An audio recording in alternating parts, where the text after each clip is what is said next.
This is one of a series of Good Answers presentations, offering evidence to answer skeptical challenges to the Bible's accuracy. Today we'll be exploring some dangerous territory. Skeptics love to ridicule the idea of Noah's Ark, and even many Christians have some uncomfortable feelings about it, trying to maintain a serious respect for Scripture while they carry a cartoon image in their heads. I can understand their unease. As a kid, I learned a poem that started like this. In came the animals one by one, the elephant chewing a caraway bun. In came the animals two by two, the hippopotamus and the kangaroo. In came the animals three by three, the tall giraffe and the tiny flea. And on it went. When a ditty like that is rattling around in your memory, it is difficult to take seriously those chapters in Genesis about the flood. And it's no help when you visit the Christian bookstore and see pictures, posters, and books with images like this one. It was only a few years ago that I took a serious look at the question. Was it really possible for Noah to have built the ark, gathered the animals, and actually kept them alive throughout a massive flood? There are, after all, many serious Christians who would say no. This from Davis Young, a Christian geologist at Calvin College. Quote, furthermore, a literal reading of the flood narrative requires us to presume that representatives of tens of thousands of different species left their natural habitats and restricted supplies of food, made their way from all the distant and isolated parts of the globe, crossing oceans, Arctic wastes, and any number of hostile environments to arrive at the ark, that these vast numbers of creatures somehow all boarded the craft, which presumably already held enough food to sustain them for a year, and then, after the retreat of the flood waters, all made the journey back to their respective habitats to replenish the earth. Commentators who maintain that fossils were laid down in the flood must apparently also assume that representatives of all the species in the fossil record, including dozens of species of dinosaurs, were also aboard the ark. Is a literal reading of the flood narrative really so sacrosanct as to induce us to entertain such bizarre scenarios? Let's take a step back and ask, what are the real issues here? Now, the ark story can be explained easily enough if we just say God managed it personally. He could have created the ark with a word, ordered the animals to report in, stocked the boat with every kind of food, warned the lions not to eat the zebras, maybe had them all hibernate, and, if he chose, provided Noah and company with onboard entertainment for the whole voyage. But the account doesn't sound like that. Rather, much was left to Noah and his family. Then it gets sticky, doesn't it? Could they have built a boat that size at all? How could they manage food and water and waste disposal for the animals? Wouldn't there be problems with light, heat, and air? And then the animals themselves. How many would there be, and what kinds? Would extinct creatures like dinosaurs be on board? How would they handle the carnivores and the animals that need special diets or live only in specific climates? One might also ask about fresh and saltwater creatures outside the ark. And then, what would the animals eat after the flood? And how would they get to different parts of the globe? And could all the species we now have been derived from the kinds on the ark? Well, believe it or not, there are answers to all these questions and more. In researching the topic, I was able to draw heavily on this book by John Woodmarap, who himself drew on more than 1,300 sources. One might think that he would want to quote theologians and ancient historians and the like, but he doesn't. This is a feasibility study, and he is asking, if the Ark story is real history, could real people carry out what needed to be done without God stepping in at every point? What would actually be necessary to make the Ark work? So he went to people who know animals: horse breeders, chicken farmers, zookeepers, biologists, and circus managers. Their careers depend on knowing how to control, feed, and manage animals, often in difficult conditions. And as professionals, they report what they have learned in trade journals. Here's one of the 1,300 plus references. It was to these that Dr. Woodmarap went for the answers. Let's see what he learned. The Bible implies that Noah and his 3 sons did the construction of the ark. Was that feasible? We see from Genesis 6:3 that they had 120 years to build a vessel that would be 450 by 75 by 45 feet in size. About 20% of the volume of the ark would be worked wood, some 304,000 cubic feet. A crew of 4 should be able to work about 15 cubic feet of wood per day, and working 6 days a week, they could complete the ark in about 65 years, just over half the time available. John Morris, in his article, An Impossible Task, remarks, 65 years under this worst-case scenario. A big job? Yes. But Noah was a faithful man and accomplished the task. As we see, the Bible makes sense, and simple calculations can enhance our faith in God's Word. Woodmarap works with the assumption that some 16,000 animals would have been on board. Assuming that number for now, he says, there were many other chores on the ark besides the feeding, watering, and waste management of the animals. However, these 3 are by far the most essential in an emergency situation, and the vast majority of animals can physically survive for a year with only these 3 basic needs met. The paramount chores of feeding, watering, and waste disposal must be achieved daily within 40 man-hours. Not only was it possible for humans to have cared for all the animals on the ark, but also there was a great deal of flexibility in the types of animal care procedures that could have been used on the ark and still have been compatible with the 8 people having cared for the nearly 16,000 animals. There is also plenty of time left over for less essential chores. End quote. Now, he bases this overall statement on the judgment of experts in animal care, assuming that things were set up well, and we will be inquiring into how things might have been set up as we go along here. Let's see some specifics.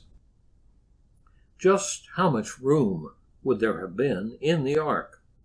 Here we don't have to guess, because Genesis gives us the specifications. Quote, build a large boat from cypress wood and waterproof it with tar inside and out. Then construct decks and stalls throughout its interior. make the boat 450 feet long, 75 feet wide, 45 feet high. Leave an 18-inch opening below the roof all the way around the boat. Put the door on the side and build 3 decks inside the boat, lower, middle, and upper. That's Genesis 6:14-16. That would be a truly cavernous vessel. Woodmarap, using that 16,000 figure, concludes, less than half the cumulative area of the ark's 3 decks need to have been occupied by the animals and their enclosures. Furthermore, this assumes no tiering of the enclosures, which of course maximizes the ark's floor space needed for animal housing, but also allows at least some of the food and water to be stored overhead." End quote. He mentions tiering because it is often used in animal husbandry today. We see that here in a poultry farm where the hens are happily ensconced on 3 levels. But we might be wondering, what about the really big beasts? Those who believe that the multiple billions of years of Darwinian theory are fiction have to conclude that there were dinosaurs still alive in Noah's time. Surely they couldn't be accommodated, or could they? Note this quotation from Answers in Genesis website. Quote, "There are thousands of species of dinosaurs, but there are only about 50 families of dinosaurs. And since the biblical kind is thought to correspond to the family level in most cases, there would have been only about 100 dinosaurs on the ark, not thousands. Even though some dinosaurs grew to be large creatures, the average size was only about the size of a large sheep or bison." Now, we usually picture something like the Apatosaurus above, but the dinos come in a wide range of size, as you can see from this chart. Zuniceratops and Graciloceratops are relatives, but one's about the size of a rooster. And there's another consideration, as this quote points out. Even the largest dinosaurs were quite small when hatched. The Lord may have selected younger and therefore smaller representatives of some of the larger kinds, so there was plenty of room for all of the dinosaur kinds aboard the ark. Now, as reptiles, dinosaurs hatched from eggs, and some of these eggs have been found, enough to let us see how a dino nest would have looked. But how big might their eggs have been?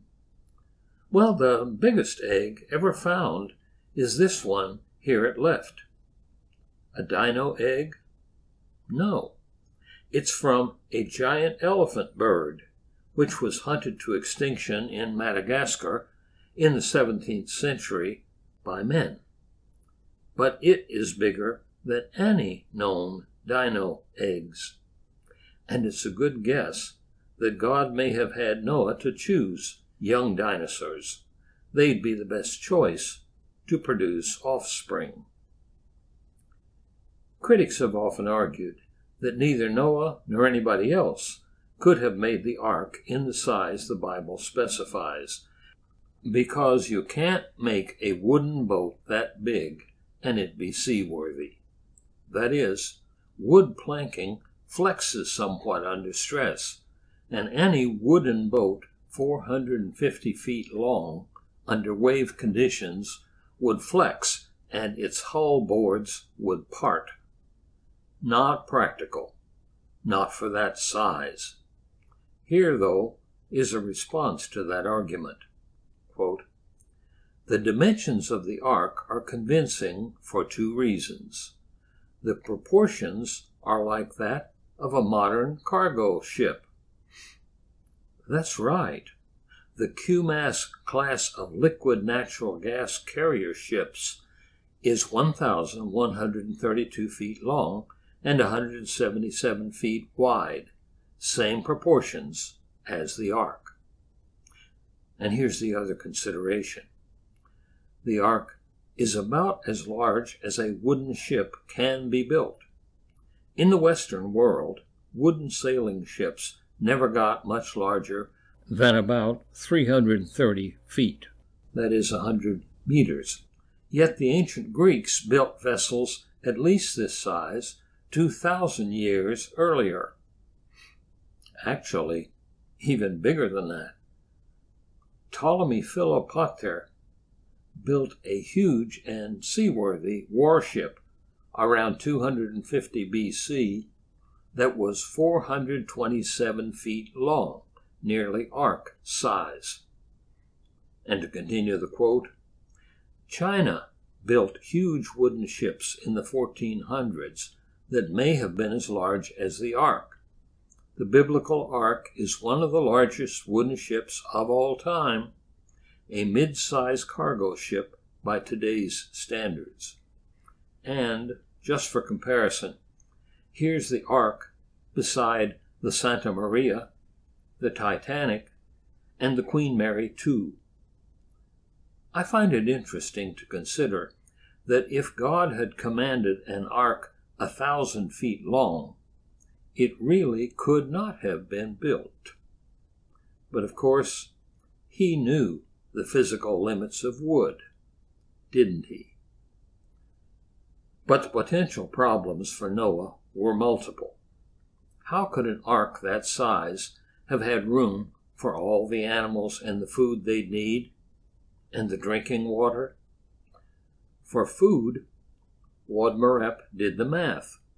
Quote, merely 3,000 to 6,000 cubic meters of volume, which is 6 to 12% of the interior ark volume, sufficed for the 371-day supply of food for the 16,000 animals. And then their water needs? Based on the animals and their sizes quoted above, and various equations for water intake for captive animals, I estimate that the total amount of potable water on the ark was 4.07 million liters. This comprised only 9.4% of total ark volume. Okay then, but if they're eating and drinking all they need, there's the issue of waste disposal. Could 8 people possibly manage that?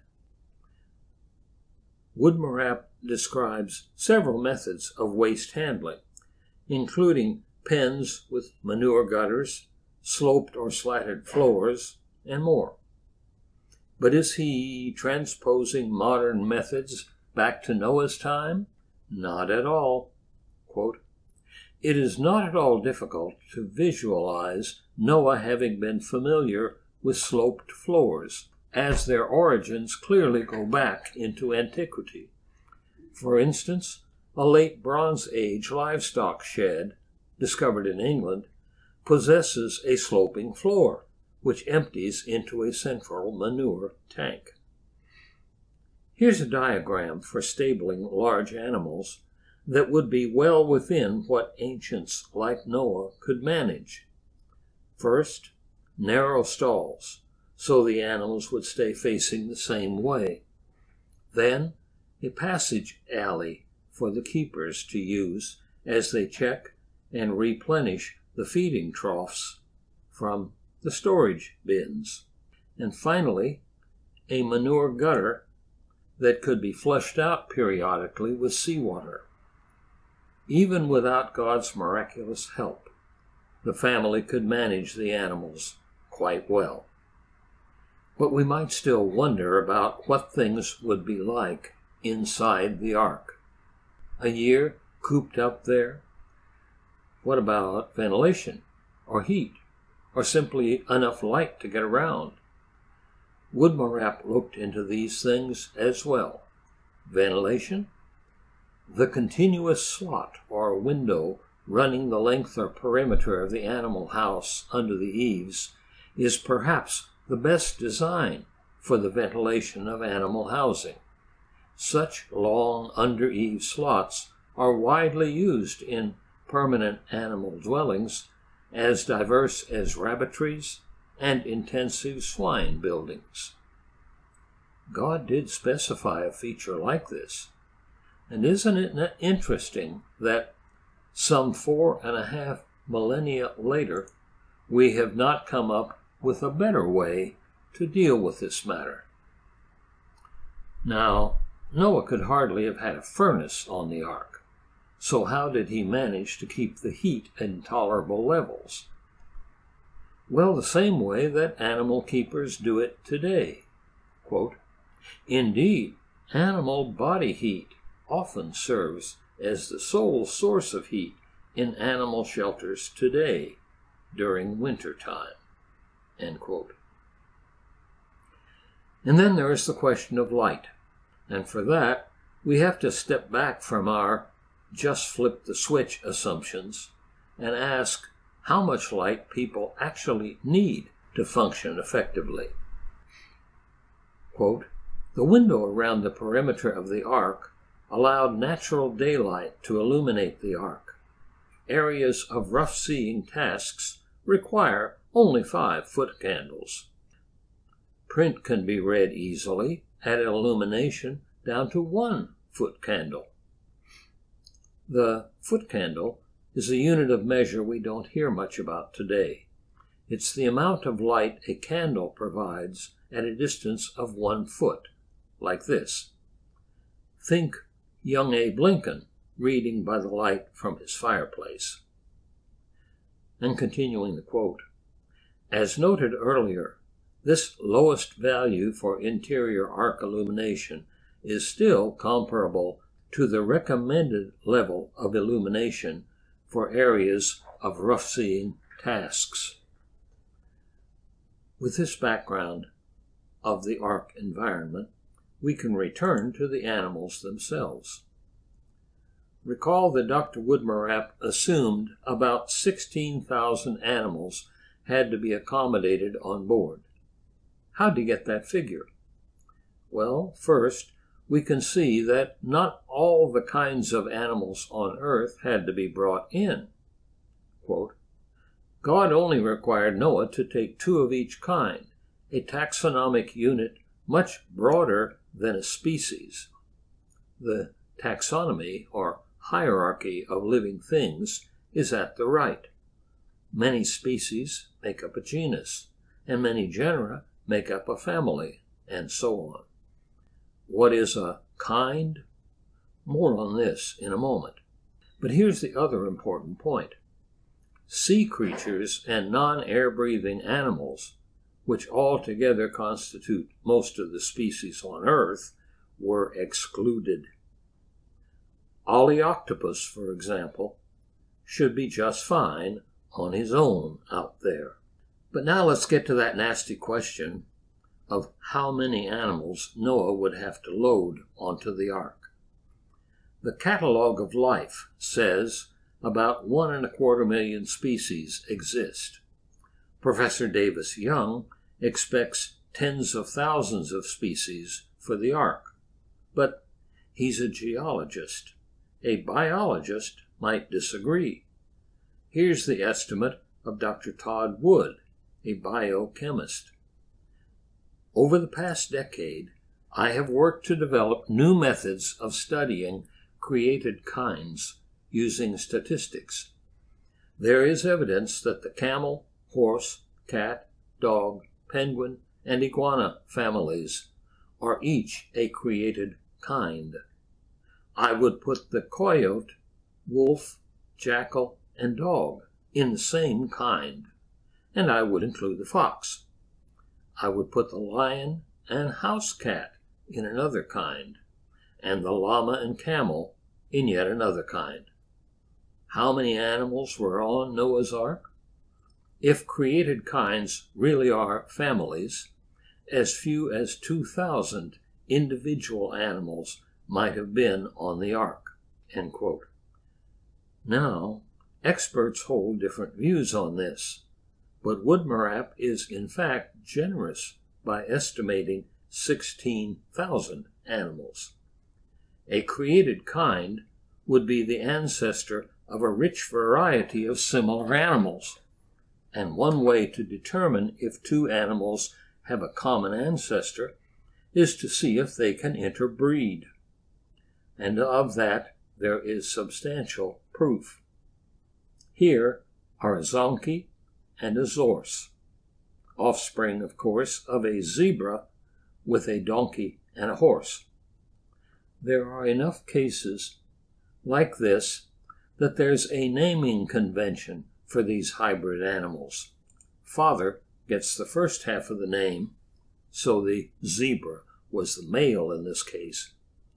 And here's another, a liger. He would be from a lion father and tiger mother, these two being members of what may be called the cat kind. Skeptics of the Ark story often speculate that the voyage would end in disaster when the lions or bears got too hungry and went after the deer. After all, they'll only eat fresh meat, right? Wrong. Woodmarap documents how many supposed fresh meat only animals have in fact been maintained on substitutes. Quote, dried meat or dry meat-based biscuits, supplemented of course with water, could have completely replaced fresh meat for many carnivores, as has been done for captive mink. For actual fresh meat, he notes that giant sea tortoises, like this fella, have long been used for this purpose on long sea voyages, as they can go at least several months without being fed or given water to drink. Also, when soaked in water, dried meat closely resembles fresh meat. Most of the fresh meat ration of the carnivores on the Ark could have been replaced by dried meat.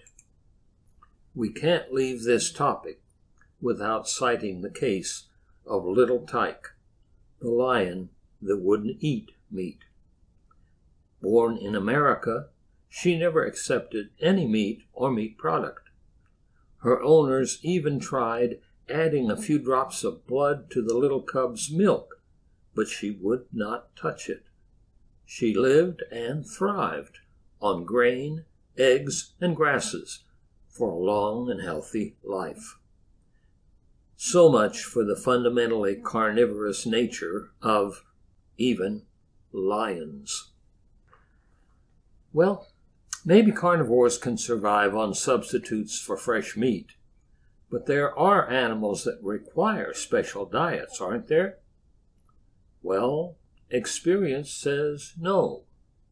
In a separate chapter, Woodmarap cites many studies showing that such animals as pandas, bamboo, koalas, eucalyptus leaves, sloths, cecropia leaves, or columbine monkeys, fresh foliage, can in fact be maintained on substitute foods.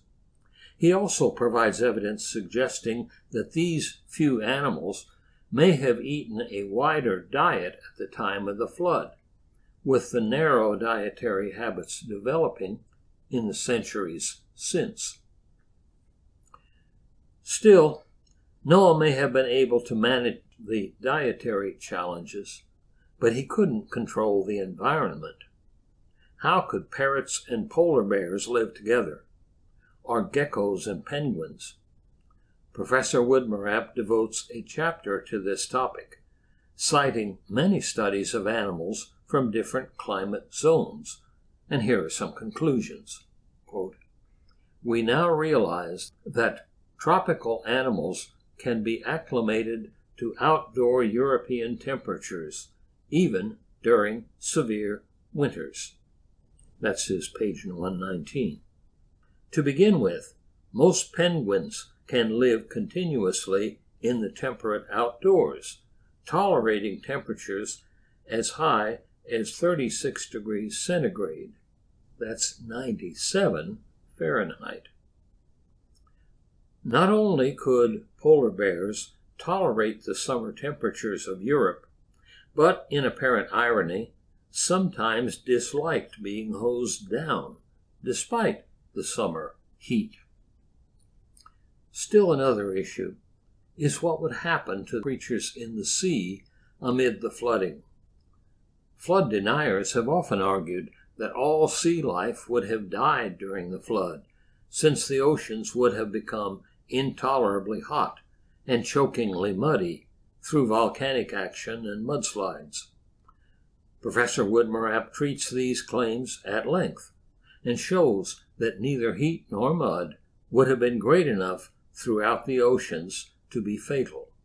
He does observe that more species of sea creatures exist only as fossils than are still living, indicating that sea life was drastically thinned by the flood. But wait, we have both freshwater and saltwater fish.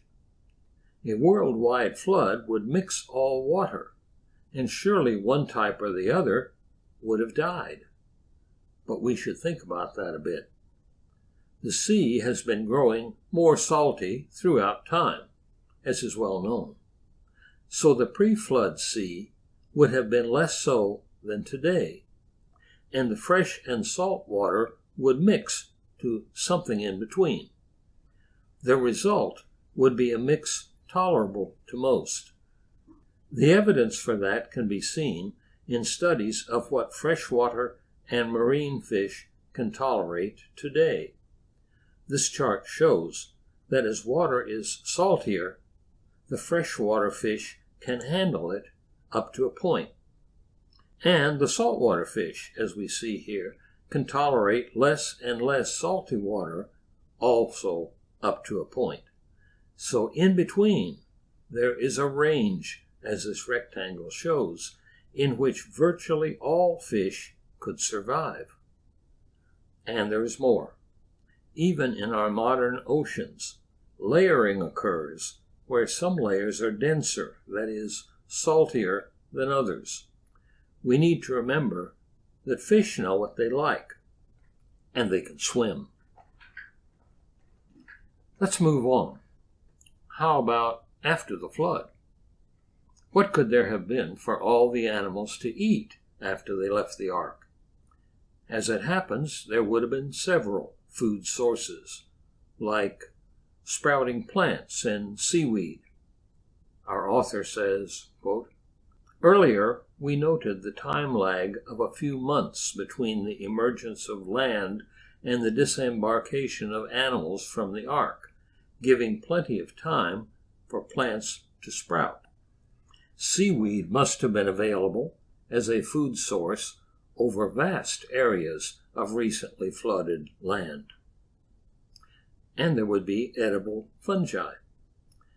After vegetation, including the remains of trees, had been left stranded en masse by the flood, many types of fungi must have sprung up and proceeded to break down this debris, thus serving as a widely available food source for the post-diluvian organisms.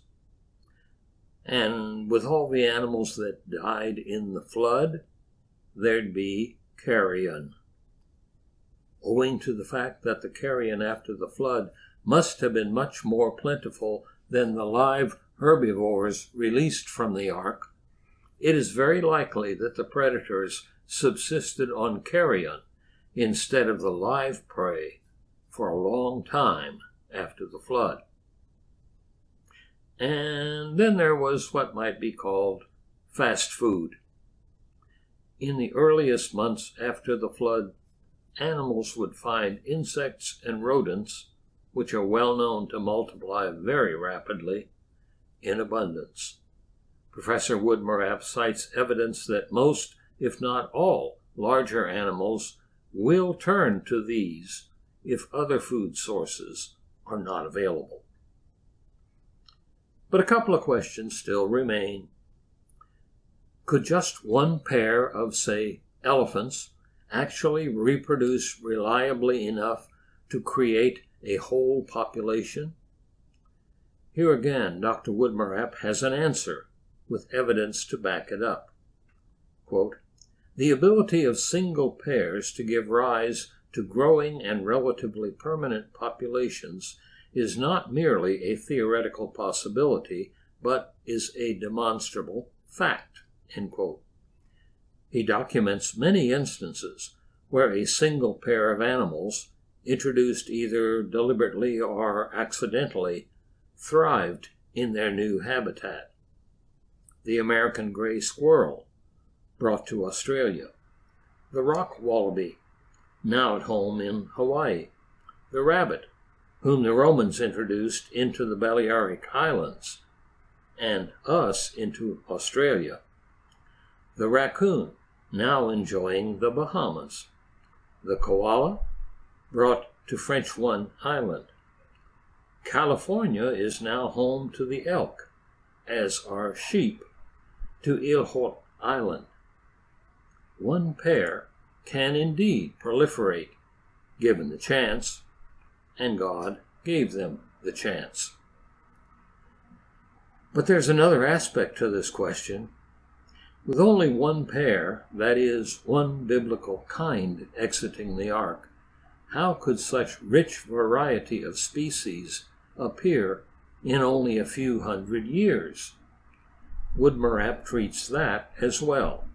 Quote, "Single pairs of founders introduced into novel or stressful environments are excellent candidates for rapid speciation, even within a few generations.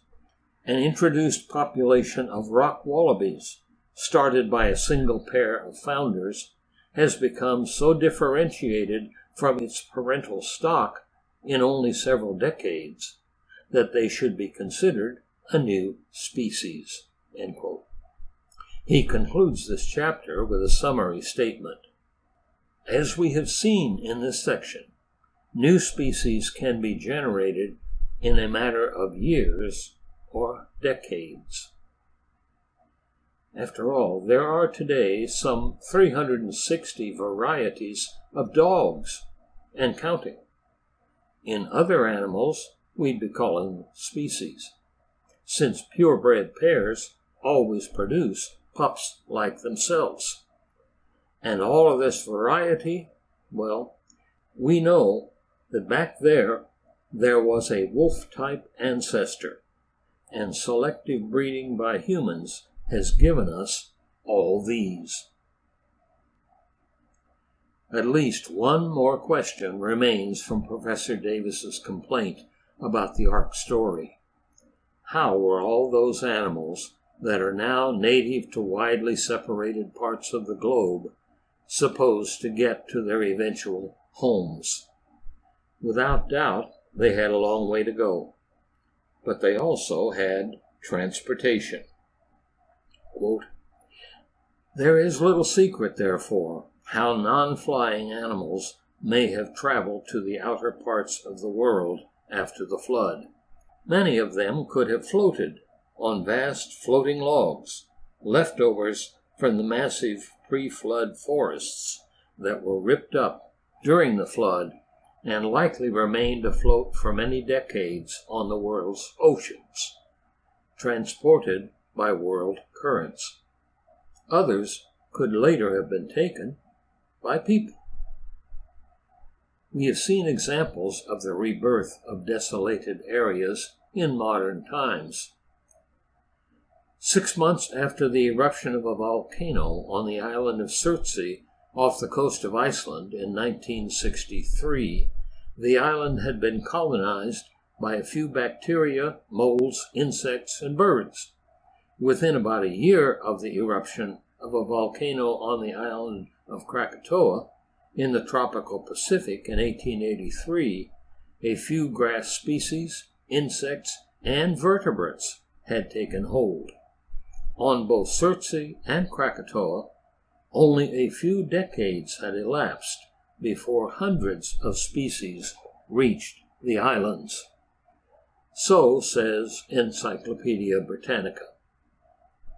And finally, there was this, just a dozen years ago.